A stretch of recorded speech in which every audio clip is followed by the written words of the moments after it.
Sound check. 3, 2. Okay. This is my basement.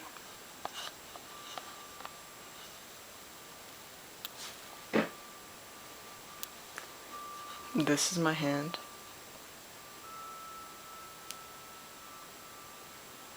And this is my voice. But it's not my real voice. I think most of you guys know that by now. This is my camera. It's a Canon PowerShot SD1K from 2007, I think. I got it at a yard sale from some dude who was moving to Florida. $3, $3.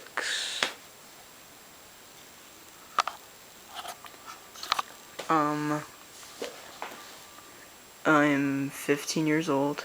I'm a sophomore in high school.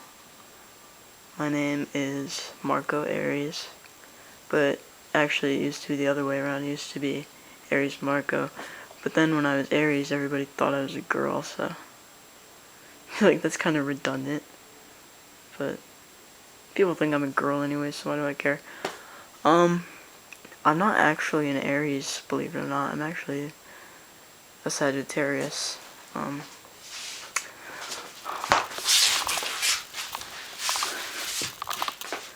Look at the stars with me for a sec. I don't actually believe in horoscopes. I think they're kind of bull, because if we're made of the same stuff as stars are, then stars can't tell you any more about yourself than the chemistry of your body. And the chemistry of my body has let me down, so hypocrites everywhere. do. These are my pants. They're not actually my pants, they're my dad's. And this is my shirt, that's also my dad's. I got Diet Coke on it. I'm a little klepto like that. I love stealing shit. But not for real. I don't, go to stores and steal things. I wish I had the nerve, but I don't know. It feels like whatever I do, I get caught. I was actually supposed to film this outside, but I'm not supposed to do that. Be out there this late. You know, I like movies. I like cameras.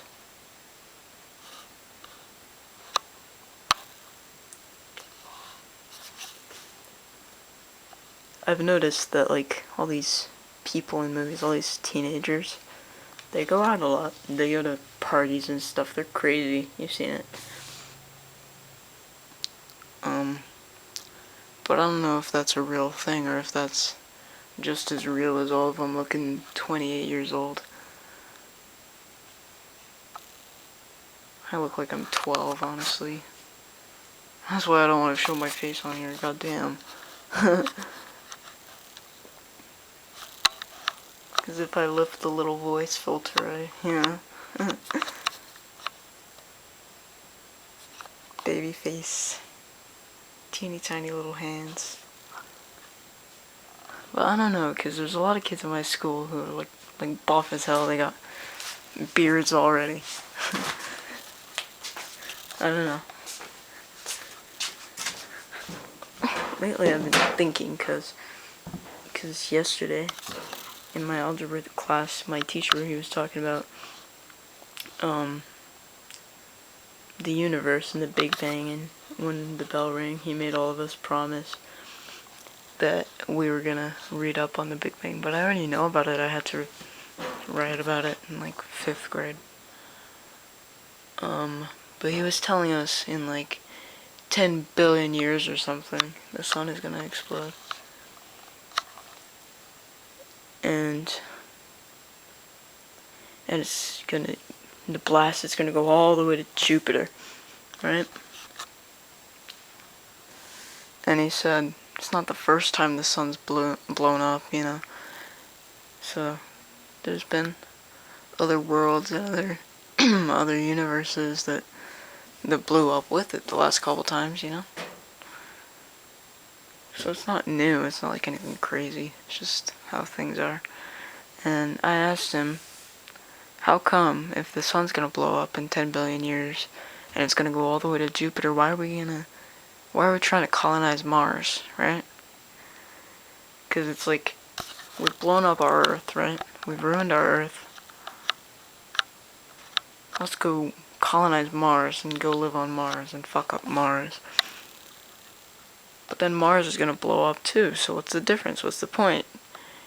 You're comfortable for a little bit, but then you just get the same ending. And he told me, well, it's 10 billion years, you know. We colonize Mars, we learn lessons from it, I guess. We learn about how we could live on another planet, and then in 10 billion years, we'll be advanced enough and have all this tech to go colonize some other planet that's gonna actually help.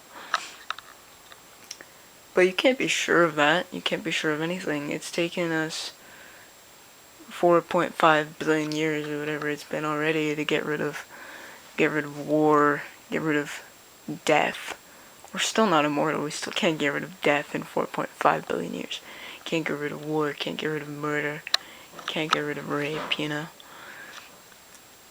So how can you say that we'll have the technology even in 10 billion years? Even if 4.5 billion years is a book, and the human race is just the last page, last paragraph, last sentence of everything the Earth has been through, I mean, you can't guarantee anything. And some other kid was asking, he said, or she, I forgot who said it, but they said, when the sun does explode, is it gonna be like super bright outside, or is it gonna be pitch black, pitch dark? And my teacher said, well, what does it matter? We're gonna be vaporized immediately when the sun blows up. I don't think that's a good way of thinking of anything. I mean, scientifically, it's the scientific way to think. And most people tell you that the scientific way of thinking is the best and most rational, but I don't know. I think as a human being, as a living creature, I reserve the right to know what I'm going to see when the sun explodes. I deserve a study guide, you know? Maybe that's why my teacher gives such shit study guides, but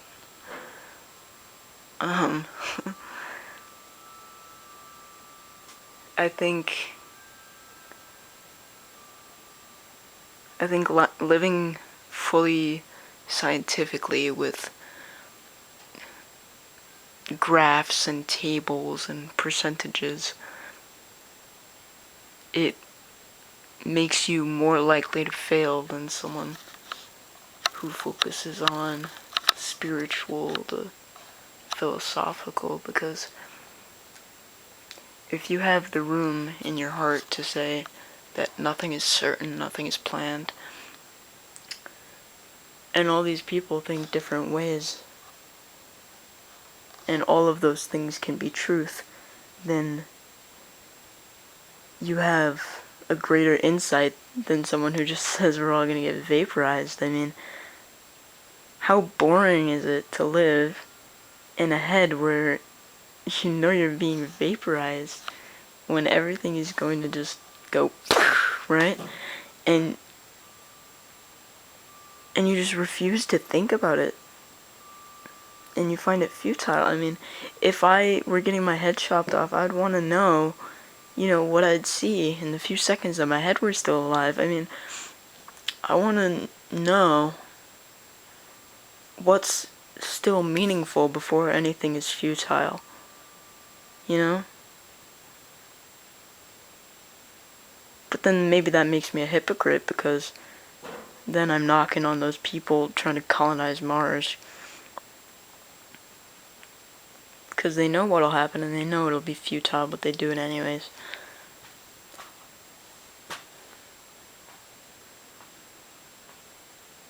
I don't know. I feel like I should plan out these videos more. Because I told myself I was gonna have like specific things to say, but I don't know. I'm just kind of talking. But thank you for listening, I guess. Thank you for looking through my eyes. You are getting very sleepy.